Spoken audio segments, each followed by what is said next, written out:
station. 3FM 92.7.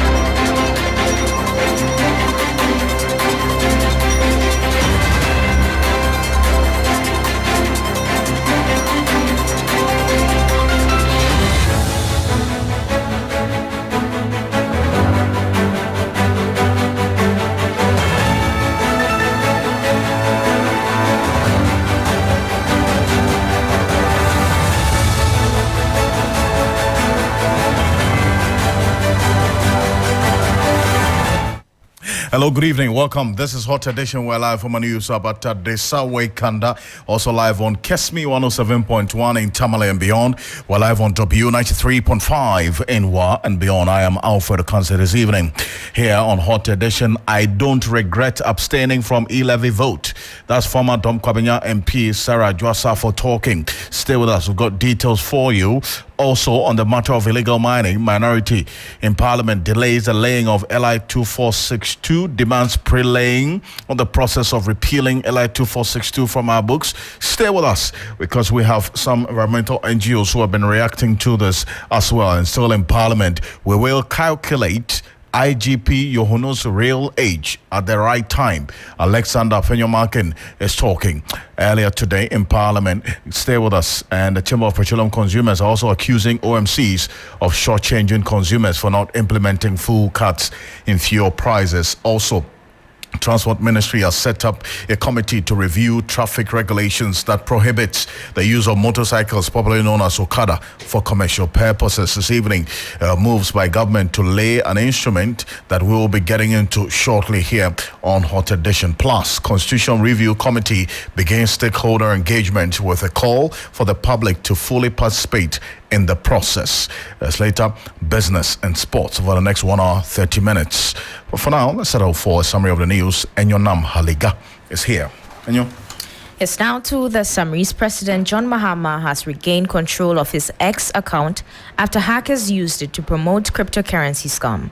His team worked with the X support to restore access while Ghana's Cybersecurity Authority investigates the breach. The public is urged to ignore any fraudulent posts made during the hack. Parliament has begun debating the 2025 budget statement presented by the Finance Minister on March 11. The minority argues the budget lacks credibility, failing to address job creation and economic growth, while the majority insists it's a people-centered budget. The Transport Minister has formed a 13-member committee to review the ban on commercial motorcycle and tricycle operation under the road traffic regulation. The committee has 3 weeks to assess the law and make recommendations on possible legalization and regulation. Now, the Ministry of Lands and Natural Resources has begun training 460 recruits as blue water river guards to safeguard the country's water bodies from degradation. The training taking place at Ghana's Navy Forward Base is part of the government's Blue Water Initiative, which aims to combat illegal mining and environmental distractions. That's it for the summary this evening. Enyo, thank you so much for the summary of the news. It's more news on 3news.com. Make some time and visit 3news.com. And this is Hot Edition on 3FM 92.7. We're live on Kesmi 107.1 in Tamale and beyond, and also on W93.5 in Wa and beyond. Let's start off the stories this evening as we explore the operationalization of the commercial motorcycle operations as government constitutes a 13-member committee to look into legalizing the business of Okada. Now, this is a manifesto promise, if you recall, right from the 2020 manifesto of the NDC. They retained this promise in the 2024 manifesto. The use of motorcycles for commercial transportation has been a controversial issue here in Ghana. Section 128 of the Road Traffic Regulations 2012, LI 2180, explicitly prohibits the use of motorcycles and tricycles for commercial purposes. The debate over legalization gained national attention ahead of the 2020 elections when the NDC made a key campaign promise, arguing that regularizing the industry would create jobs and improve livelihoods. However, there are concerns over road safety, reckless riding by these motorcycle riders, and high accident rates have made successive governments hesitant to lift that particular ban. If we look at the latest statistics, that's a 2024 road traffic crashes from the National Road Safety Authority. Motorcycles crashes lead in the results that they have put out earlier. That's the part of the year when it comes to the contributions of the road traffic accidents to the deaths on our roads. Motorcycle crashes leads number one. Now, the Minister of Transport, Joseph Bukari Nikpe, has also constituted a 13-member interagency committee to review aspects of the road traffic regulations 2012 LI 2180 that prohibits the use of motorcycles, commonly known as Okada, for commercial purposes. The committee has been given 3 weeks to submit its report. I'll take a listen to the minister earlier today. They made a promise that we're going to amend the law that prohibits the use of motorcycles and tricycles for commercial purposes. So that is the portion of the law we are going to look at, to review it and allow the use of motorcycles and tricycles to be able to operate as fee-paying service in the transport industry. We are not here to compare our legislation to any other country, but what we did was to go and learn some best practices that has guided them in their operations, and we will amend our laws to suit the Ghanaian. And what do they do now? So it might not be exactly what is happening in Rwanda, but it will be a true reflection of what Ghanaians want. Do you have specific aspects of the law you like? That's the minister there. Some Okada riders have expressed optimism about the government's decision to review the ban. They believe that legalization will provide them with more security and legitimacy in their work.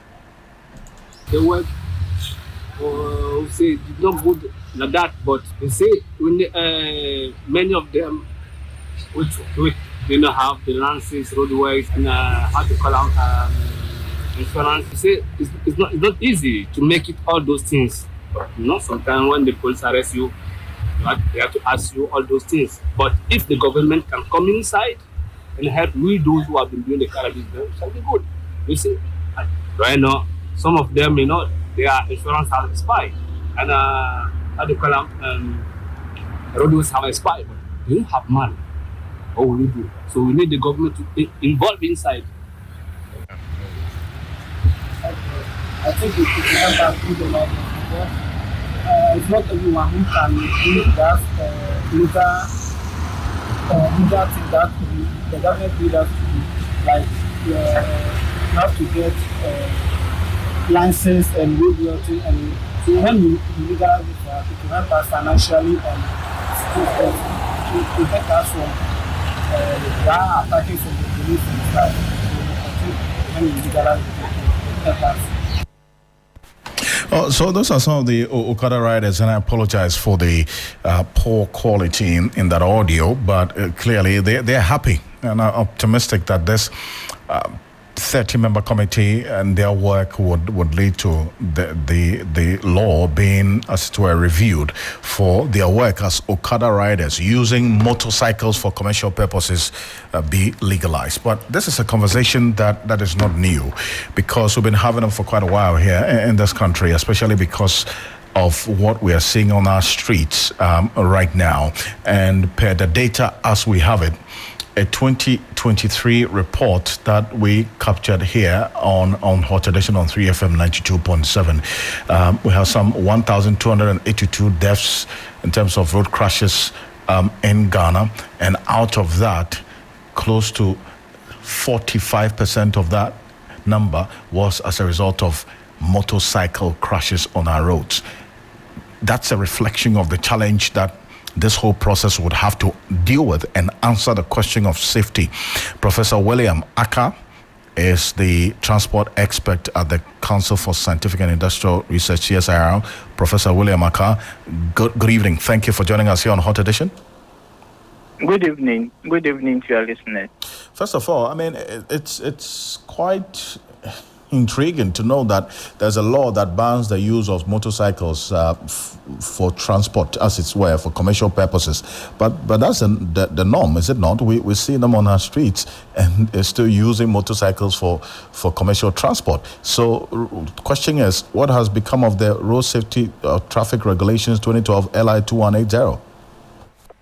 Yes, I think the law is clear that we shouldn't use the motorcyclists, motor tricycles for commercial purpose. But everybody knows that whoever acquires the motor tricycle is using it for commercial purpose. The police are helpless. I don't know what is happening, but they are unable to enforce this provision in the law. What could be the reason? If you don't know what's happening, if the law is clear, and the police is mandated to implement the law, but yet these motorcycles, in fact, we have videos of some of the police officers themselves patronizing these Okada riders, sitting on the back, and they're being transported. What is the problem? Why can't they implement the law? Okay, so let me look at it in two perspectives. We've had problems with safety with motorcyclists. And as you mentioned rightly with the statistics, formerly, motorcycle fatalities constituted just a small percentage. I remember in 2002, the number of motorcyclist fatalities was around 2%. But as of 2022, the statistics we have showed that motorcyclists were representing the highest share of road traffic fatalities in the country. When it comes to the urban areas, for me, when it comes to solving the urban congestion problem, motorcyclists doesn't come in. But these motorcyclists breed at routes where we have a lot of congestion because they are able to maneuver through the congestion. People patronize them, and so it's not surprising that you mentioned that we have policemen and all those people also patronizing it because they maneuver through the congestion. They don't usually obey traffic regulations. When you have red light, they don't stop. And but their safety record is very bad. Notwithstanding, the rural areas, in the peri-urban areas where roads are very bad, where availability of vehicles is also poor, these motorcyclists are serving some purpose. They are filling the space in our transportation system. And so we should look at it clearly, how we tackle this issue. For me, in the urban centers, if we want to build an urban, modernized city, then we shouldn't have them in the urban areas. But there is some use of it when you move to the rural area. Yes. Reference has been made of Rwanda, where it is used as a means of transportation in the urban areas. We look at also some parts of Lagos and Abuja as well. And in fact, Kenya, Nairobi, parts of Nairobi as well. And so because of these references, you hear the transport minister not necessarily accommodating the whole proposal of the use of motorbikes as means of transport not being used in the urban areas, because there are other parts of the continent, in fact, other countries on the continent that have the use of motorcycles as means of transport in urban areas. How about that? Okay, I mentioned that if you want to build a modern city, you cannot use these motor tricycles as a means of transport. If you want to optimize the use of the road space, in fact, it doesn't come in. Let me take one Praga. It takes 2 number of persons. If we use a bus rapid system, it can take about 40 number of passengers, which means you need about 20 of those Praga before you can occupy the number of people in the bus. So obviously, the 20 Praga will take more road space than the bus. So that is not optimizing the use of the road space. What we need to concentrate on is to try to make provision for bus rapid transit, carrying people en masse and not using Pragya. For me, using Pragya, there is no way we can have the modern city we all desire if that is the route we want to go. I see, but how about, and maybe finally before I let you go, to the extent that this became not a policy conversation but a politics conversation because it was captured in the manifesto. At some point, the 2020 manifesto of MPP and NDC had this as a promise. The NDC was explicit in their promise that they were going to make it a means of creating jobs. The NDC, in fact, the NDC had it. The MPP also then indicated they were going to find alternative means of job creation for these Okada riders. Then we saw the Coastal Development Authority purchasing some small vehicles which was supposed to be used as an alternative for these Okada riders. We don't know how many of them were giving because the population of Okada riders kept rising. Now the NDC has won, and they are bound to fulfill that political promise to these Okada riders. How do we navigate through all of this? Yes, so as you mentioned, it's a political promise, and I'm not sure whether this committee will be able to go contrary to whatever the NDC has promised the populace. It's a difficult situation. We should look at it, for me, in terms of safety and then mobility. When you come to the urban areas, these Pragya, these motorcycles are not the way to go. But they can have some use in the rural area. So that's how. Prof, I appreciate you for this. And kindly stay online because I have Majid Amablu on the line, who is the National Secretary of the Okada Riders Association of Ghana. Majid, thank you for joining us here. And I'm sure this must be some good news for you, hearing the minister inaugurate this 13-member committee with the objective of reviewing the law that criminalizes your work as Okada riders, is it not? Okay, thank you very much, my brother. I'm very happy to be on here with you to discuss about our committee. The minister have removed to do the review, but we are not aware about that. We are the National Motor Riders Association, Okada in Ghana. But when the minister resumed the office, even a day to invite us to sit with him to discuss about our work. We never meet the minister. But they choose some people call their name that they are the riders of NDC from Ashama. They used to sit with them, even go to Rwanda to do the research. And we are in Accra. They are in Ashama. Therefore, we are waiting to make press conference against the minister and the party. Ask if they are legalized Okada for Ghanaians or only NDC people. They are about to legalize. Because when they call Ashama people, they are Great Accra member of Okada. We are the national, we have our national chairman here. Even in the meeting now, in Nima, how to go further against the government proposal about Okada. When you are going to legalize things in Ghana, you must meet every stakeholder to make the meeting with them before you remove the committee. But we are not aware. We just spoke to one radio station and they have informed us that they have removed a committee without our knowledge.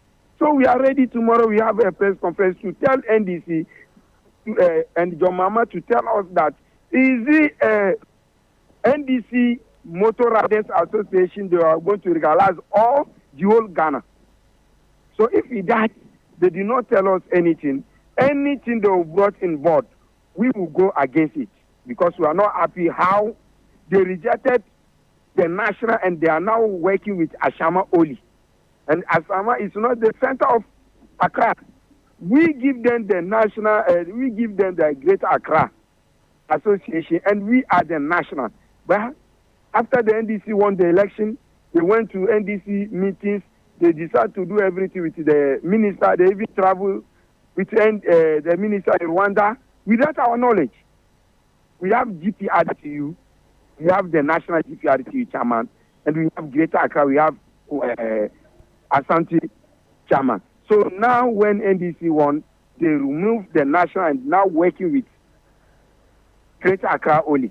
I see. Therefore, So, I get you. So your concern is that the minister hasn't met the National Okada Riders Association. He's only met Ashaman Okada Riders, and that you are not happy about it. So until you meet him, we are not happy. You are not going to support this. We are not going to support. We are not ready for that. And we have our data. Ashama people have the data for only Ashama and the Volta region. Okay. But I, the National Secretary, we have the nationwide data. We even speak on the platform telling them that we are not going to support the minister because they want to show us that only NDC people they will be able to work with. In national, we don't have NDC, we don't have MPP. Okay. We have national. But Right. Ashama people tell the minister that the national are MPP. Therefore, they reject the national. So we are waiting for them. Okay, but you know that the work you are doing per the law now is illegal. You know that. We know that. And you have an association for an illegal activity like this? Yes, thank you very much, my brother.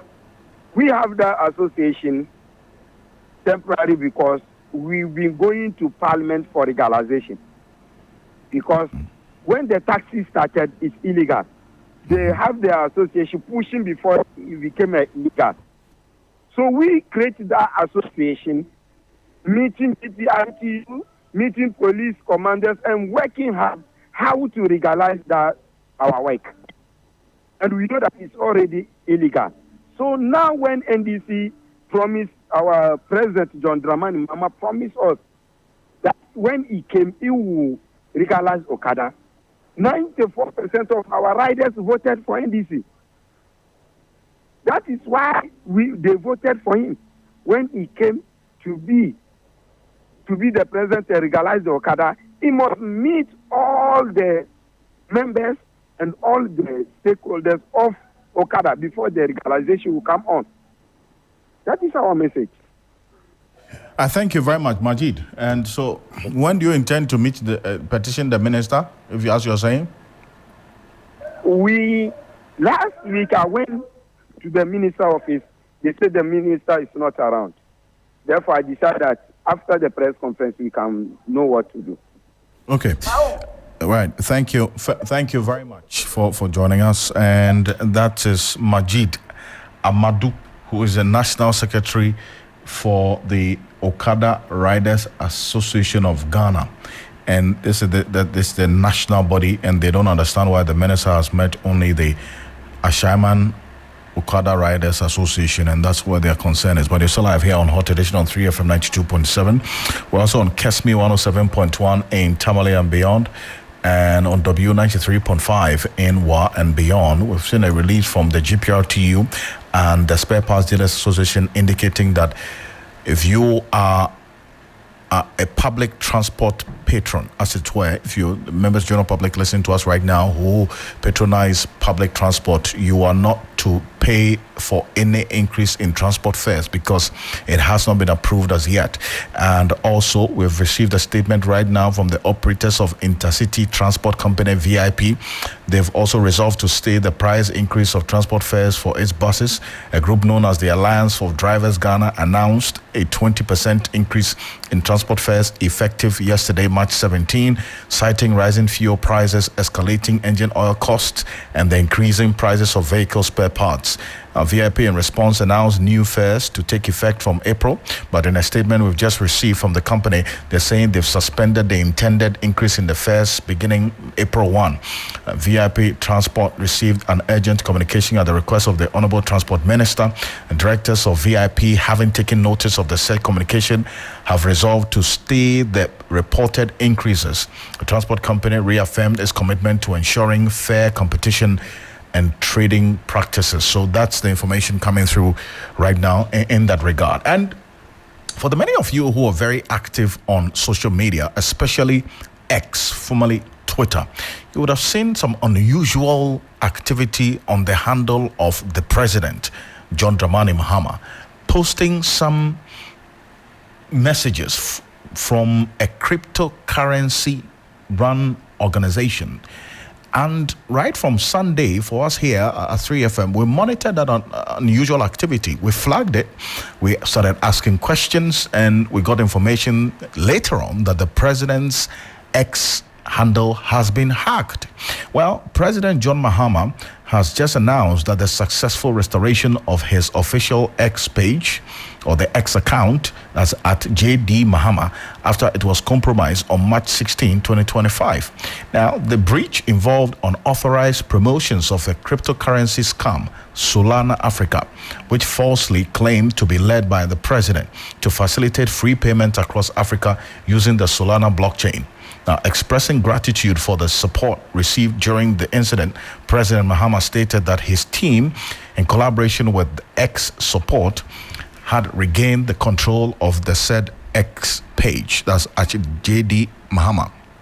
Now, the first indication of the hack came when John Mahama's account began posting promotional content about a cryptocurrency project known as Solana Africa.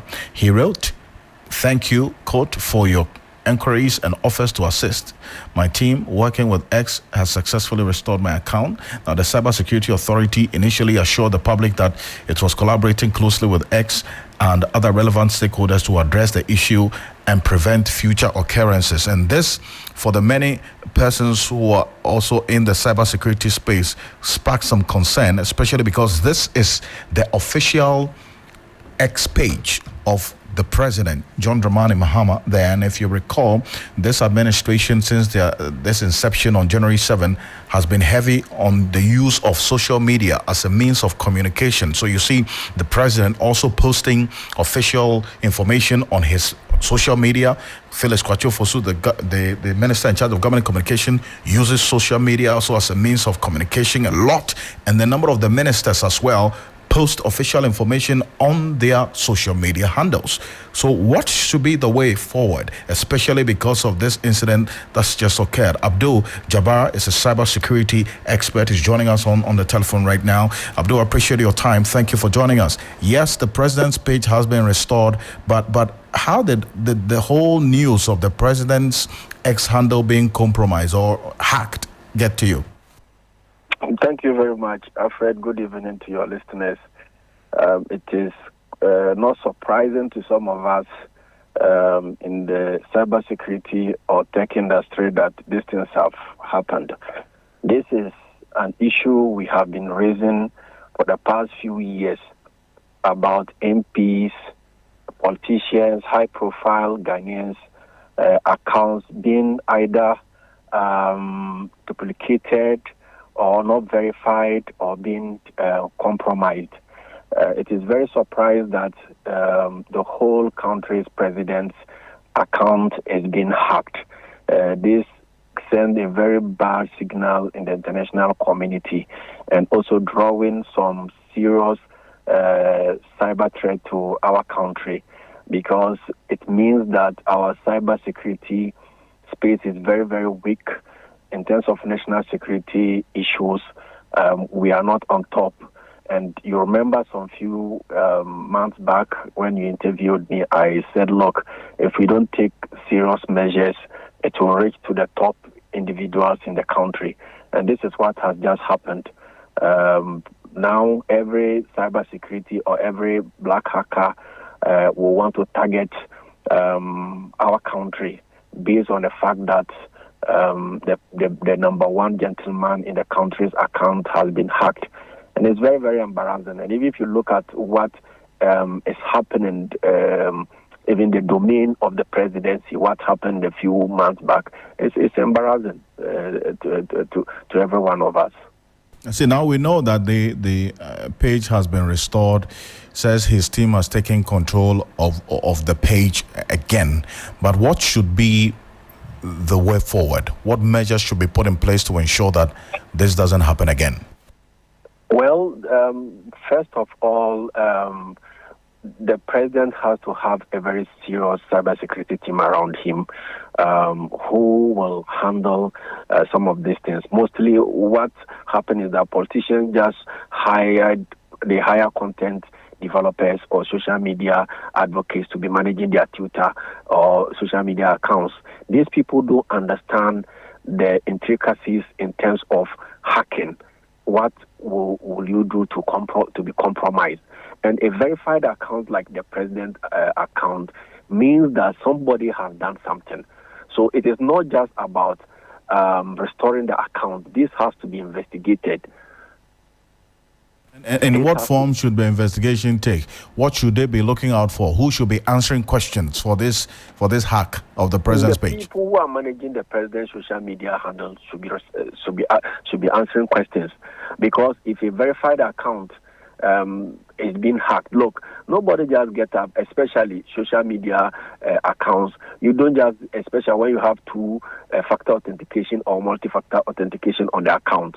Definitely something had happened somewhere. And I sense some fishy things around the president's social media team. I see. But from the expert perspective, you know how some of these things work, and I'm sure that you probably may have been involved in recovering a hacked account before.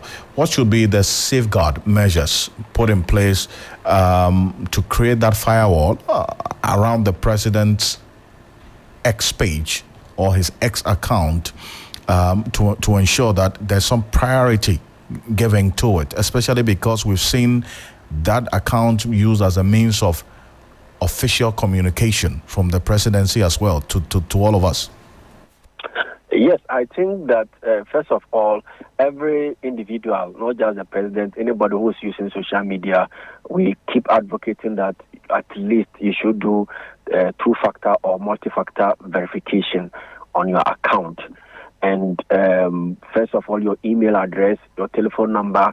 If you do multi-factor authentication, it will be difficult for any hacker to be able to break on your social media handle. It doesn't just happen like that, especially if you put these measures in place. So the best way to do that is why I said that this has to be investigated, because a verified account can be hacked, but it has to come from the negligence of somebody who has access to that account in terms of password, username, and verification. So that is what I'm saying, that look, it is something that we have to look into. So anybody who is using social media and is listening to us this evening, try as much as possible from WhatsApp, from Facebook and Twitter, Instagram and LinkedIn, try as much as possible to put in measures like multi-factor authentication, meaning that before somebody can be able to breach into your account, the fellow has to pass through multiple steps before they can break in your accounts, not just your password and username.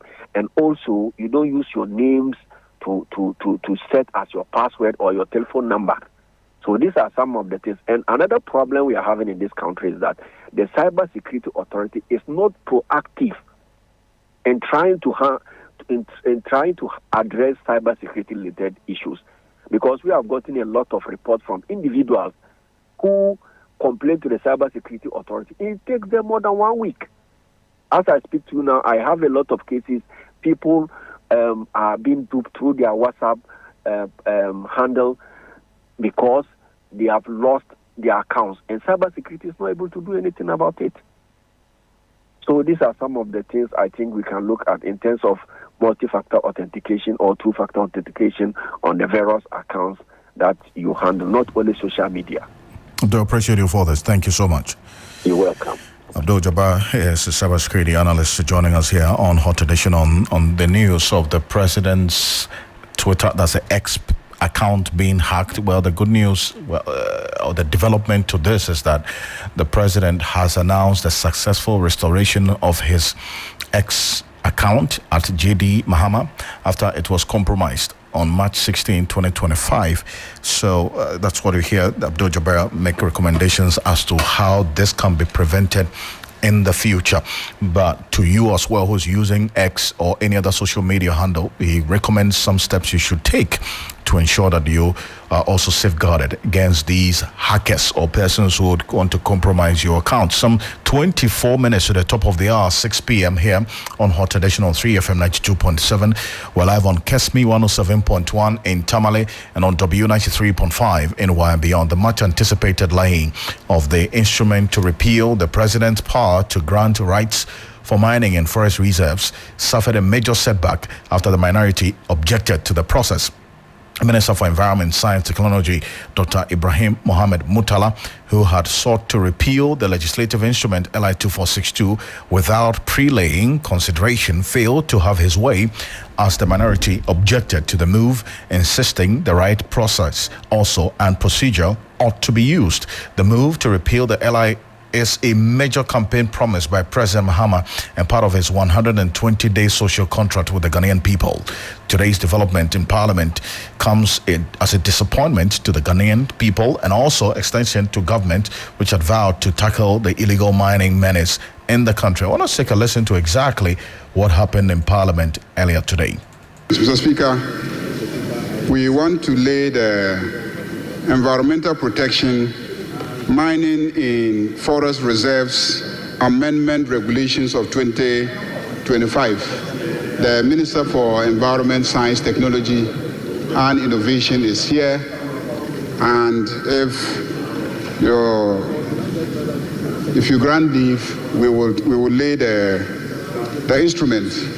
That's the Environmental Protection Mining in Forest Reserves Amendment Regulations of 2025. That is the amendment intended to take away the discretion from the presidency to grant authorization for mining to take place in forest reserves.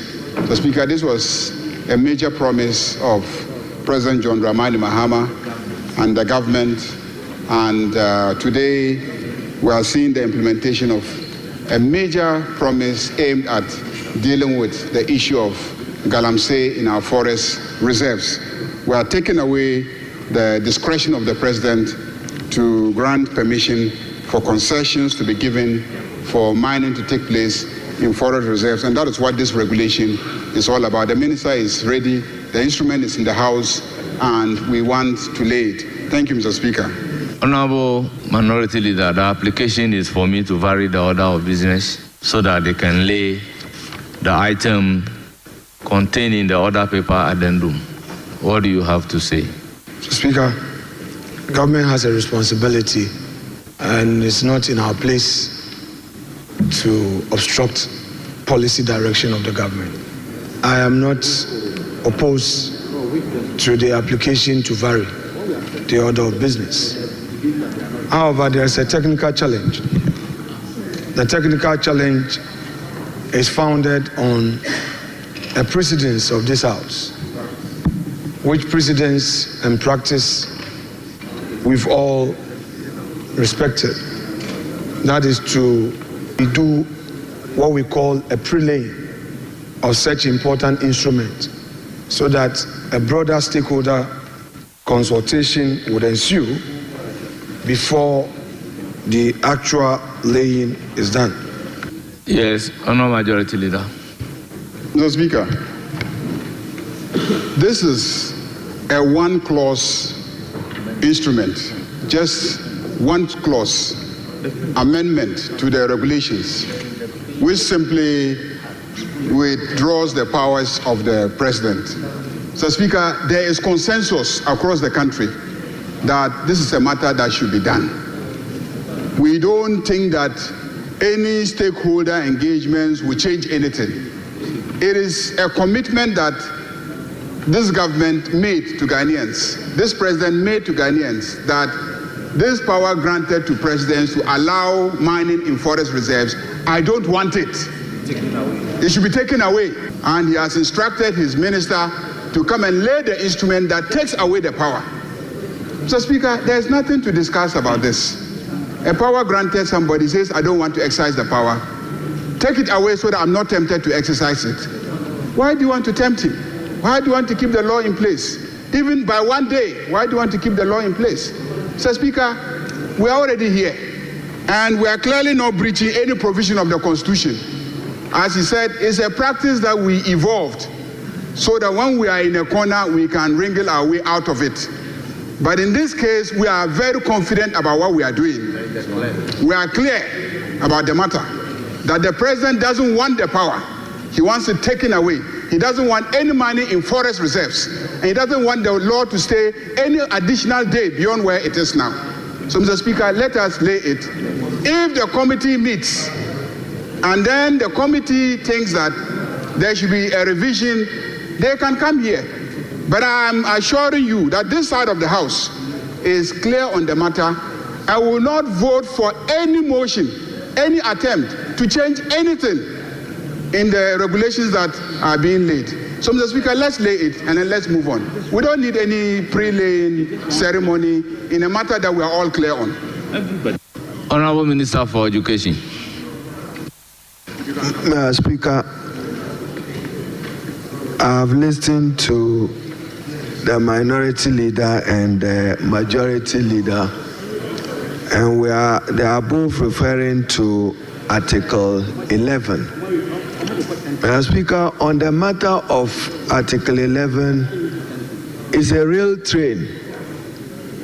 The only power of Parliament, maybe Honorable Whip help me, I want to quote the exact words, is to by a two-thirds resolution. So, Mr. Speaker, may I refer to Article 11(7) C, come into force at the expiration of 21 sitting days after being so late, unless Parliament, before the expiration of the 21 days, announce the order, rule or regulation by the vote of not less than two-thirds or all the members of Parliament.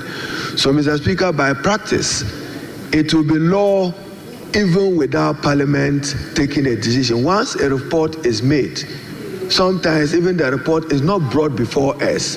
Once the minister lays the report, as he is doing, and the majority leader have urged you to allow him to lay it, because, Mr. Minority Leader, the president is responding to a national emergency of a crisis in Galamsey. That's the Honorable Haruna Idrisu, who is the Education Minister there, contributing to the debate on the floor of Parliament. You heard also the Honorable Mama Yaraga, the Majority Leader, Alexander Fenimakin, the Minority Leader as well. And let's go on to the telephone now. And Awula Sewa is an environmentalist and also the coordinator of Eco-Conscious Citizens, one of the foremost CSOs in the environment space in this country. We've been speaking strongly against the illegal mining in our forest reserves. Awula, I thank you so much for joining us here on Hot Edition. Good evening. Thank you very much for having me. Perfect. Now, it's already concerning that we still have LI 2462 on our books, but hearing this back and forth in Parliament about the process to repeal the law, how does all of this get to you?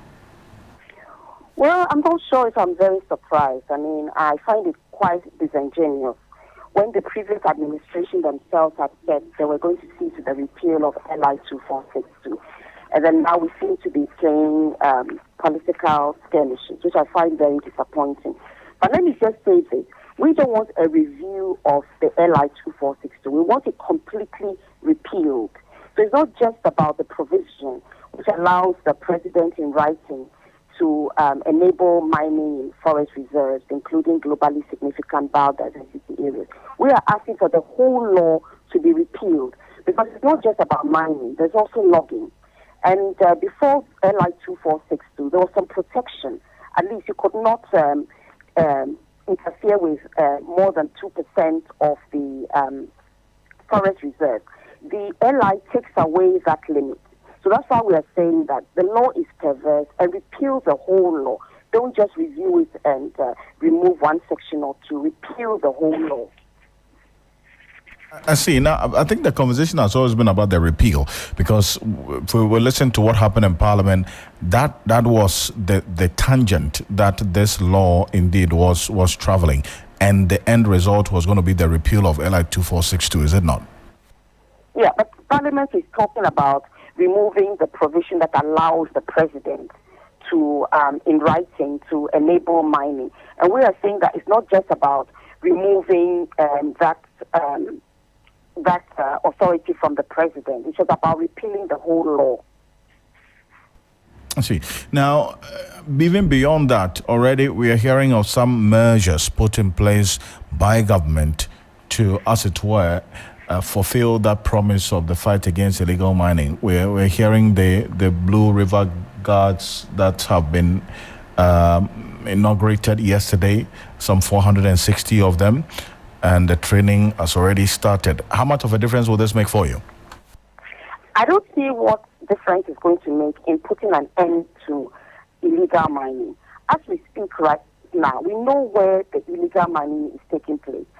We know the hotspots. I mean, they've been revealed to us. Restaurant and others have told us where it's taking place.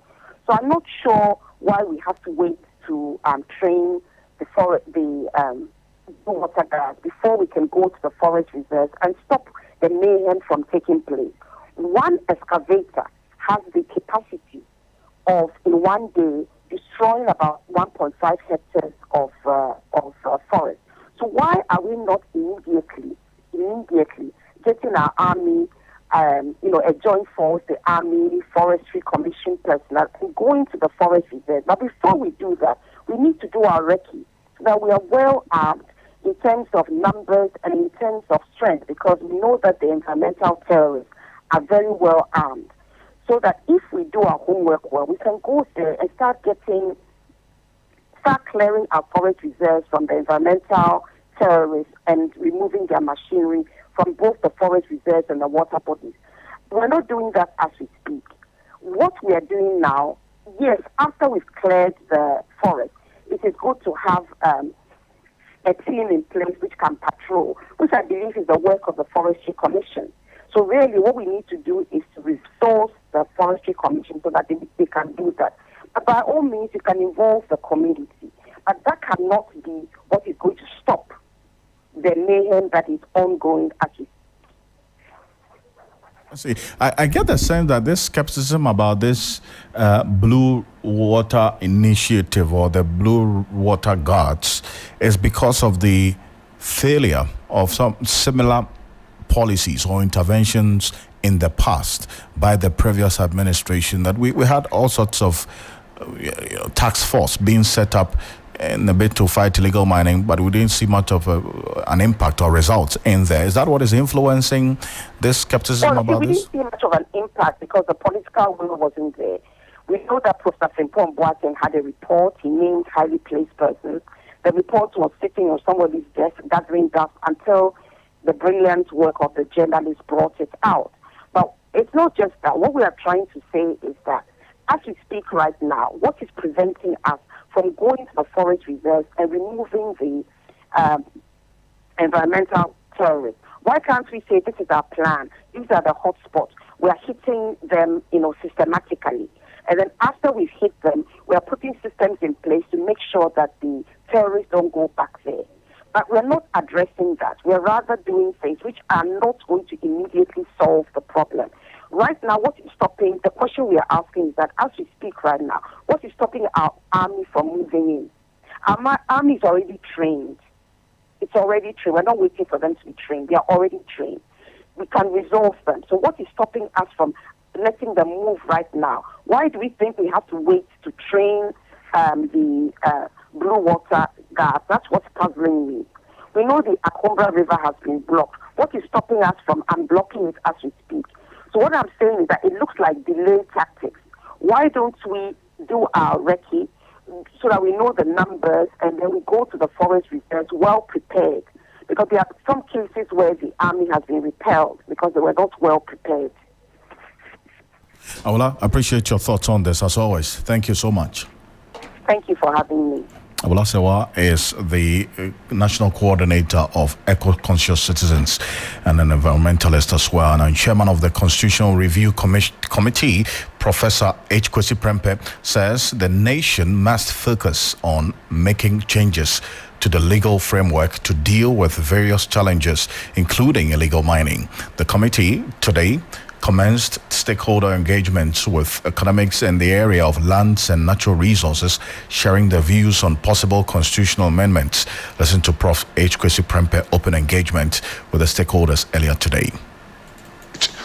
So we are very grateful that you have essentially offered yourselves to assist us with the knowledge and expertise that you have.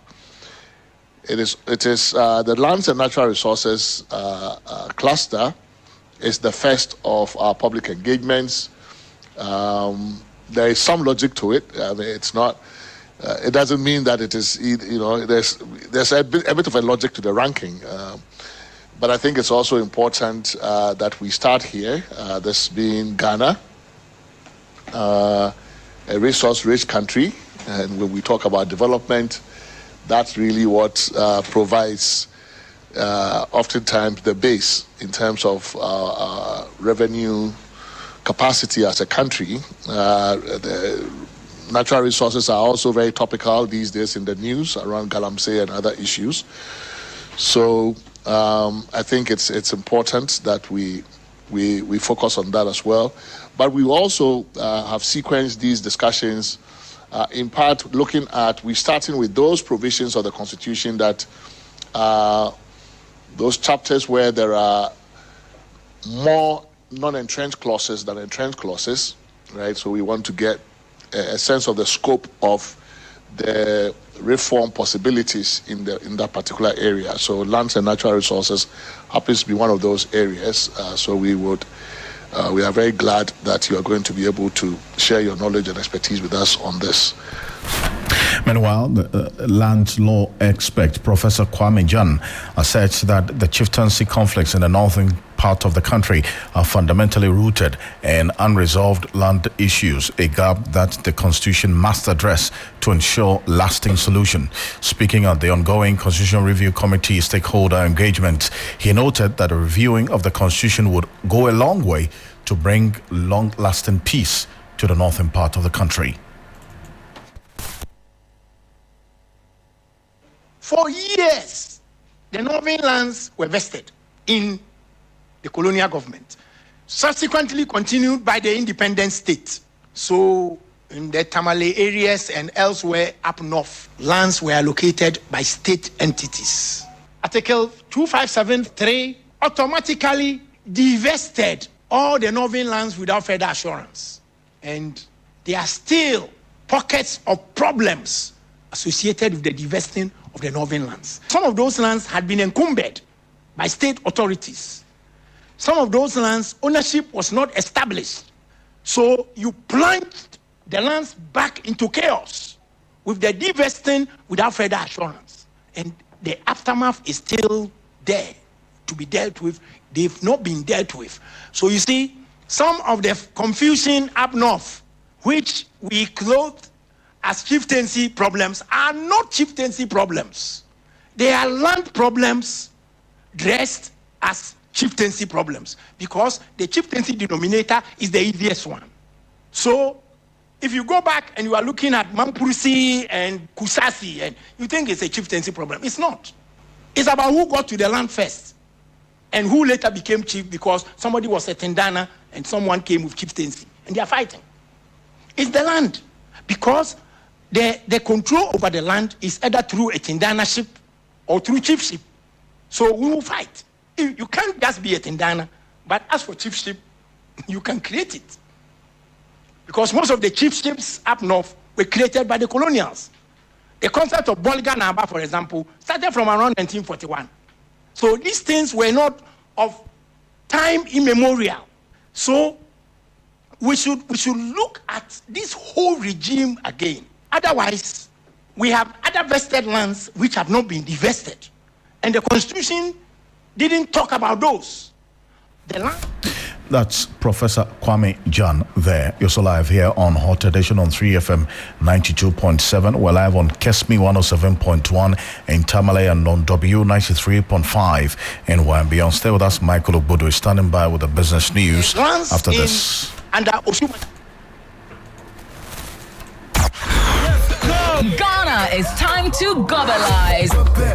Gobe Nation and Gobe Eaters Association, it's time to assemble. Get ready for Ghana's ultimate beans-based food festival, 3FM Gobe Festival 2025. This year on the 22nd of March at Lagos City Mall, we're on a mission to celebrate all things beans from your favorite vendors. Come and immerse yourself in an electrifying atmosphere filled with great food, refreshing drinks, live band music, fun games, jama sessions, crown our king and queen of Gobe, and find out who wins Gobeathon amongst many activities. 3FM Gobe Festival on the 22nd of March at Legon City Mall from 10 a.m. If you're an interested vendor or sponsor, please call 0531 100 927 or 0532 200 927 right now. Let's get Gobelicious on the 22nd of March and make history at 3FM's Gobe Festival at Legon City Mall. It's absolutely free. 3FM Gobe Festival 2025, celebrating culture, love, and unity through Gobe. Powered by 3FM 92.7, your urban lifestyle radio. Proudly sponsored by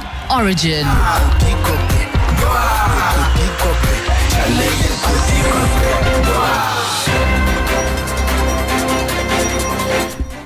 Hello there, good evening and welcome to the business segment here on Hot Edition. Coming up tonight, financial analyst Joe Jackson urges government to institute legislation to compel mining companies to pay dividends, taxes and royalties in dollars in a bid to stabilize the city. I am Michael Lobodu. Details of these and many more coming up shortly. Please stay.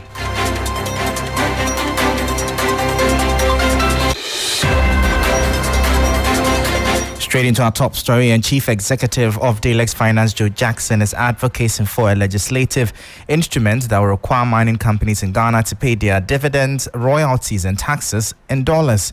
This move aims to stabilize the local currency as mining companies' revenues are primarily in dollars, making conversions to cedis unnecessary when fulfilling their statutory obligations. He made the remarks during a presentation at the Ghana National Chamber of Commerce and Industry GNCCI 2025 Budget Review. Dig up our gold and export them and earn dollars. And we need dollar, don't you? So they should pay their taxes in dollar. They should pay their royalties in dollar. What's wrong with that? We should go to Parliament and change the law so our mining companies can start paying us in dollar for their taxes and their royalties. Gold is one of our biggest exports. And gold, in order for gold to also retain the value that it has given us in the, like cocoa does, is the creation of the gold board. Now, gold board, if it is done well, means that a lot more of the value that is exported from gold will be retained. Remember that statistics tell us that when $100 of gold is exported, only less than 10% comes back. That was Chief Executive of Dalex Finance, Joe Jackson, speaking there. Now, Chief Economist at the Institute of Chartered Economists Ghana, Gideon Emisa, has noted that government's commitment to fiscal prudence is expected to face a crucial test as the implementation of the 2025 budget gets underway. Speaking on the sidelines of the induction of members, he indicated that with some ambitious projects and initiatives outlined in the budget, policymakers will need to strike a delicate balance between meeting development goals and maintaining fiscal discipline.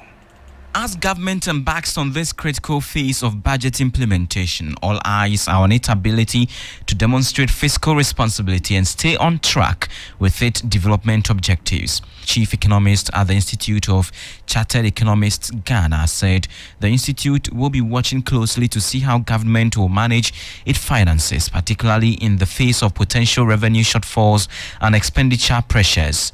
Even though we pursue contractionary fiscal measures, we'll be able to reconcile with growth so that employment will not be affected and livelihood would also be improved. We've just started.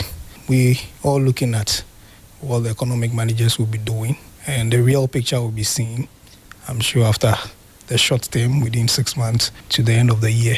We'll now see whether the fiscal prudence that we're all looking for is being implemented.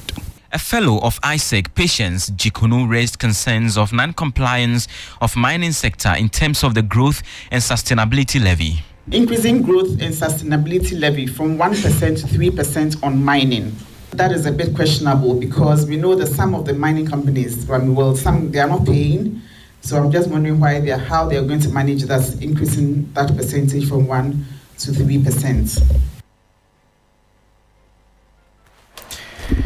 Now, away from that, the Intergovernmental Action Group Against Money Laundering in West Africa, GIABA, has commenced Ghana's third pre-mutual evaluation to assess the country's compliance with anti-money laundering and counter-terrorism financing standards. The exercise is critical in ensuring Ghana avoids being placed on the Financial Action Task Force blacklist, which would impact investor confidence and financial transactions. Kwejo Chumbwafo is Acting Chief Executive of Financial Intelligence Center. As government embarks on this, money laundering is inimical to any country, no matter which part of the globe you are. But we in West Africa, we are very vulnerable because of a certain perception that has been created out there. And so what GIABA has sought to do is to align and coalesce its efforts to make sure that the whole of our region, not just Ghana, is free of illicit funds. So what is being done for us in Ghana right now is the third mutual assessment, which is more like a peer-to-peer review. So they are here for a pre-assessment meeting or operation, if you will, to ensure that Ghana is going to be on the straight and narrow so that we are past fit for purpose. So what we are here to do is to make sure that Ghana is not grey listed and to make sure that we buffet any billows or winds of illicit money that are being sent to Ghana. What we should all understand is that the criminals never stop operating. So that was Acting Chief Executive of Financial Intelligence Center, Kwejo Chumbwafo, bringing an end to the business segment here on Hot Edition. For more business stories, please visit our website. It's 3news.com/business. I am Michael Obodu. Thank you for listening. As always, please stay safe. Up next is sports.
Hello, good evening and welcome to the sports segment here on Hot Edition on CFM 92.7. My name is Oreku Ampofo and we start off from the Black Stars camp.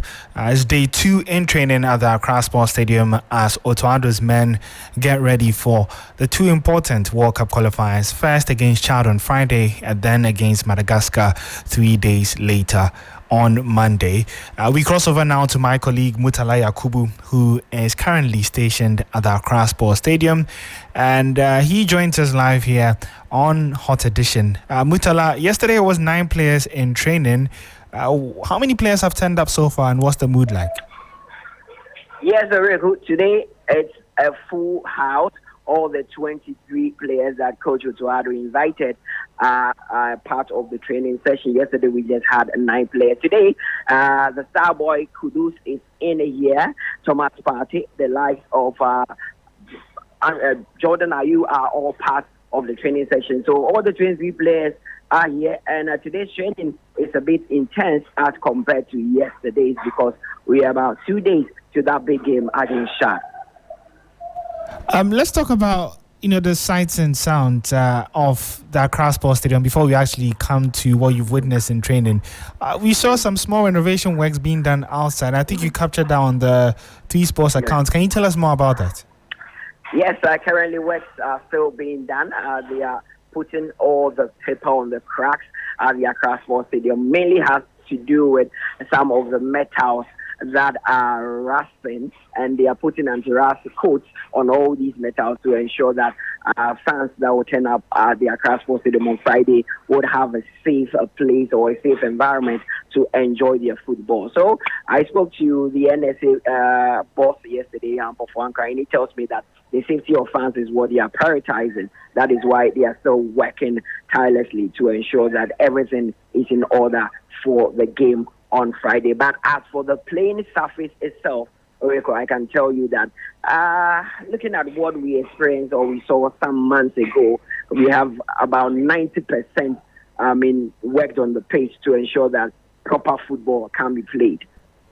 And just lastly, before you go, you are watching the boys train right now. What's the body language like?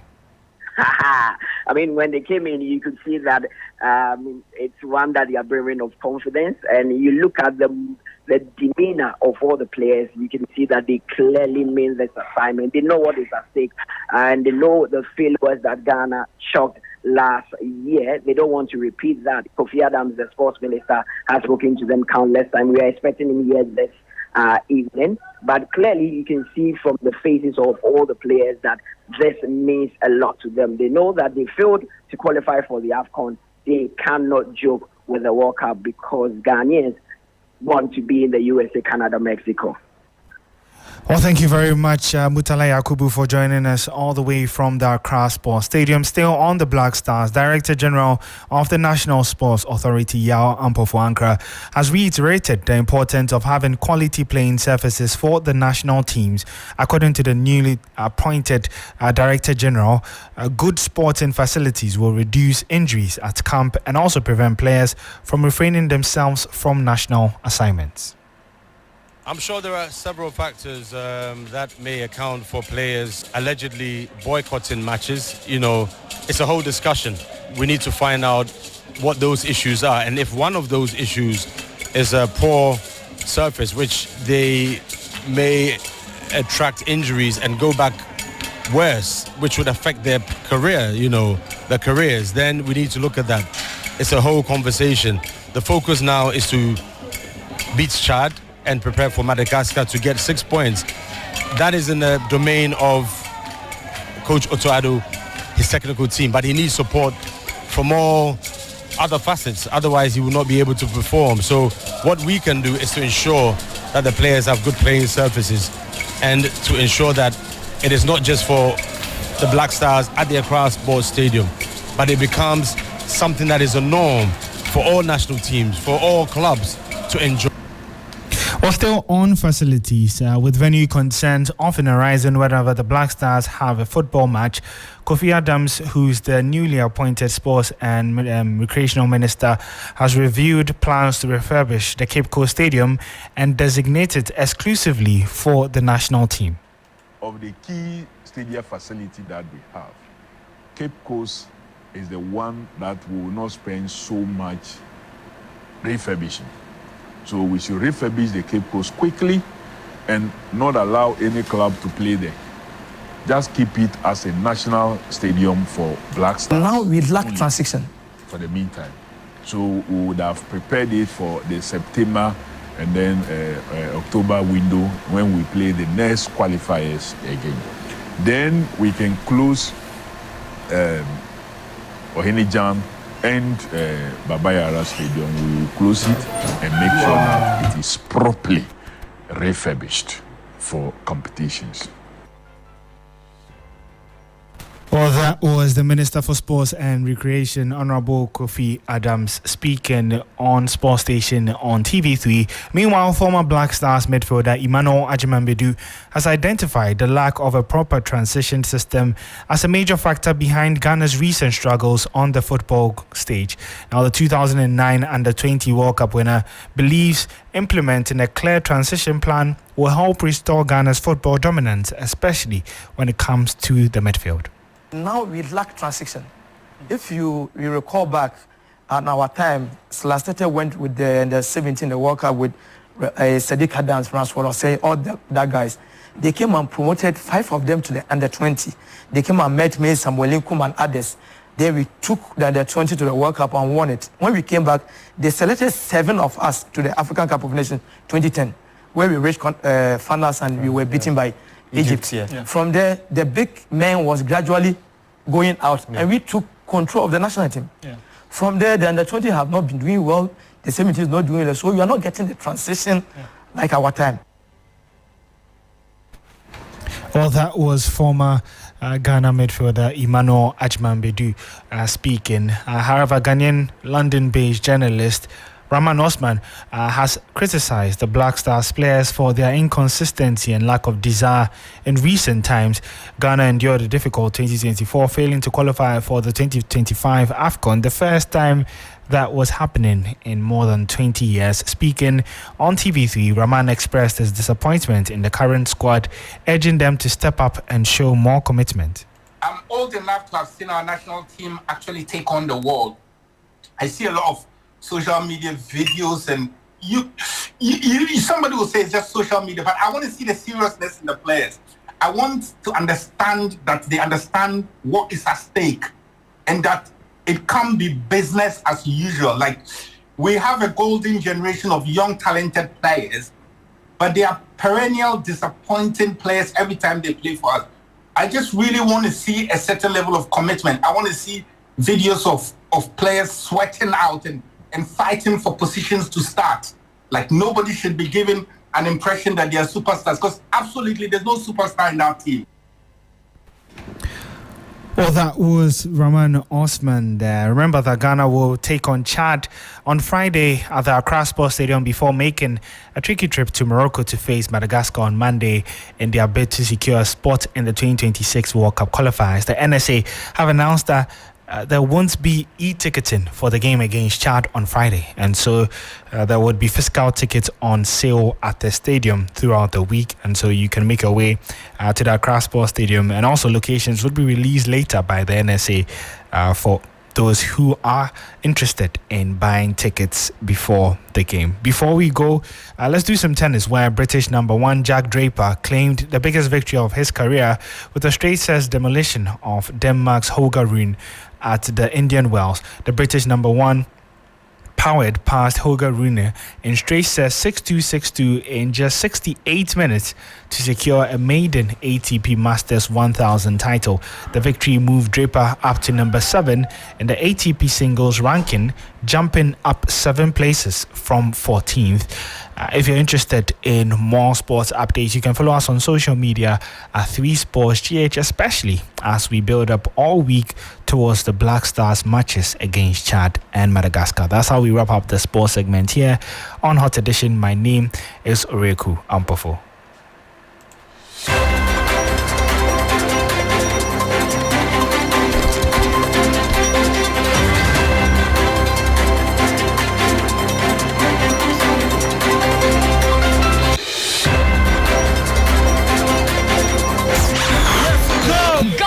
It's time to Gobelize.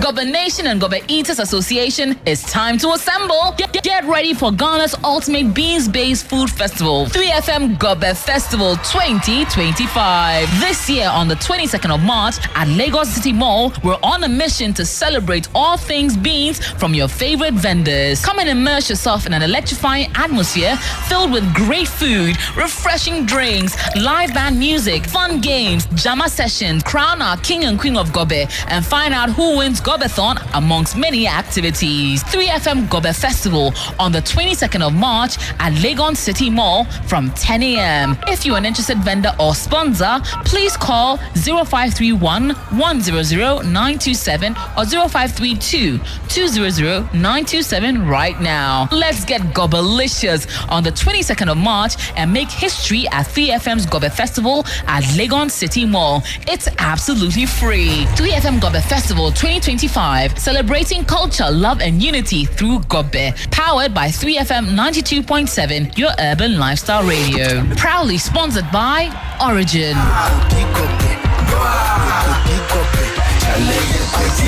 3FM 60 Day.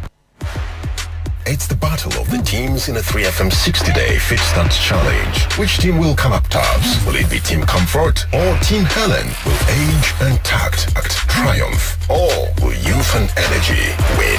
Call Call or WhatsApp on these numbers 0532 300 927 or 0532 200 927. Now, to join Team Comfort or Team Helen and enjoy holistic wellness coaching, specialized diet plans, and cooking tutorials, thrilling exercises, challenges, and activities, plus many exciting rewards. 3FM Fit Start is sponsored by Daffy's Health and Beauty, Bill's Microfinance and Ugel Premier, and supported by Blue Skies and the Ghana Medical Association. 3FM Fit Start, your health, your journey, your victory. 3FM 92.7.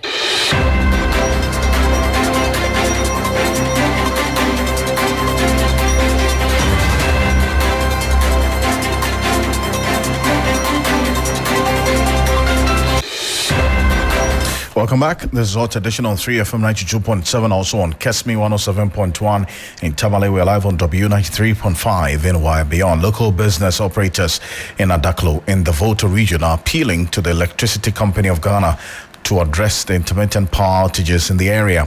The situation, which has become widespread across the Volta region, is affecting business operations according to the residents. There's more in the following report.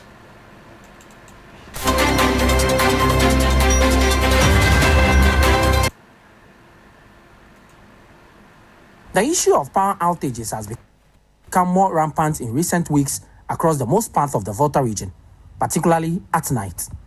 In the Adaklo district, for instance, local business owners who depend solely on electricity lament the power crisis is impacting their businesses.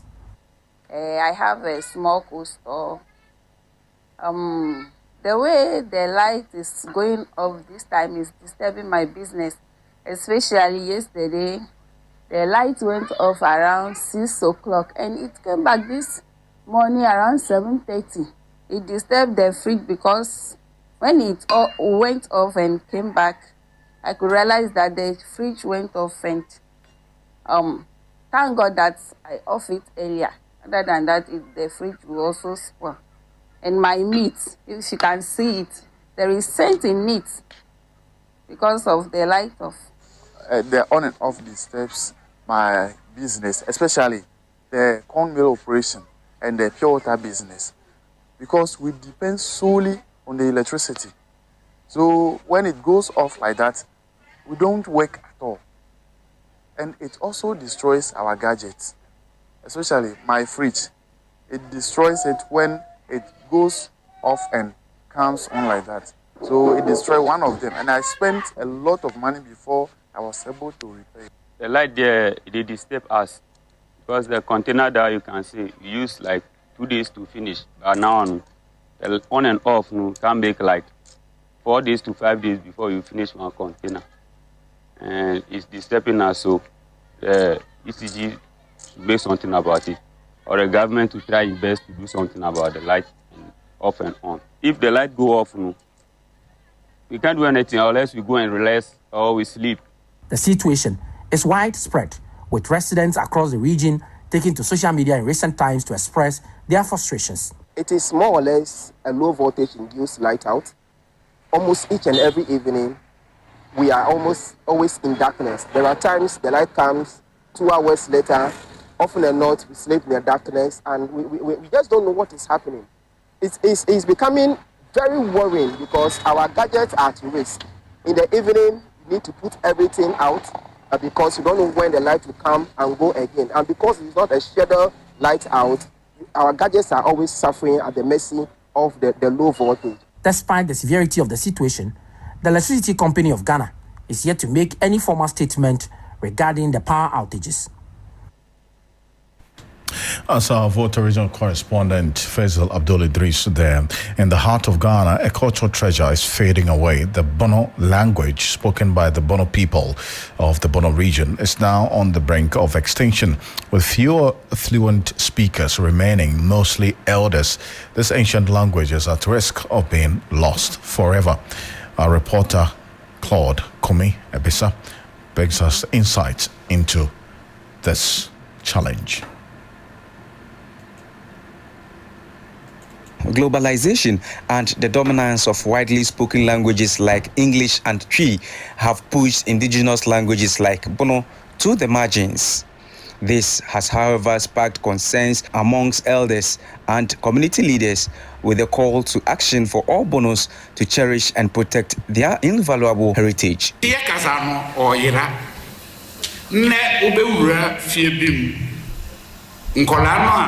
Our language is vanishing. In our homes, only the English language is used to communicate with the little children. And it is a bad precedent we are setting for the future generation.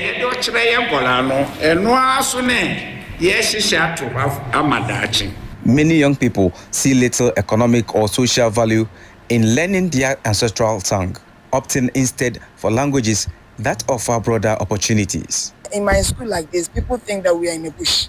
And so people, when they travel outside the Bono region, the intimidation and then the abuse and all of that, they are compelled to speak other people's language, not of that of their local languages. Places like Shinyani, previously it was all Bono that we used to speak. But what happened in the end is that because of the influx of a lot of people coming through the city, what is now happening is that we are speaking other Akan languages, which is not our own.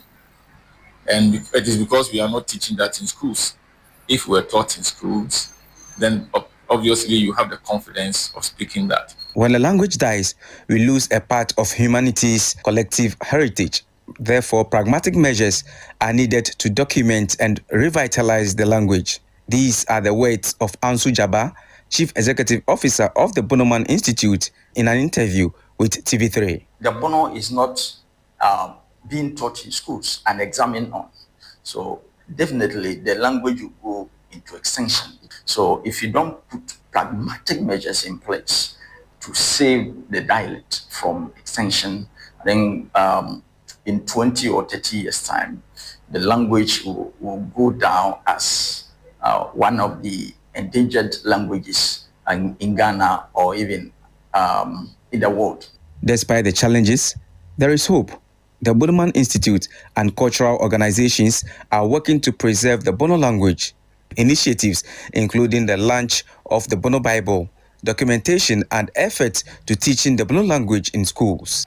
We have been to some other stakeholders like the Ghana Education Service, and they really expressed their interest because they also see that it is something that must be done, and it is better late than never. And so we as pioneers of this project are confident enough to ensuring that in the end the dream is actualized. Meanwhile, a call to support the initiative to have the Bono language recognized had been made in Parliament.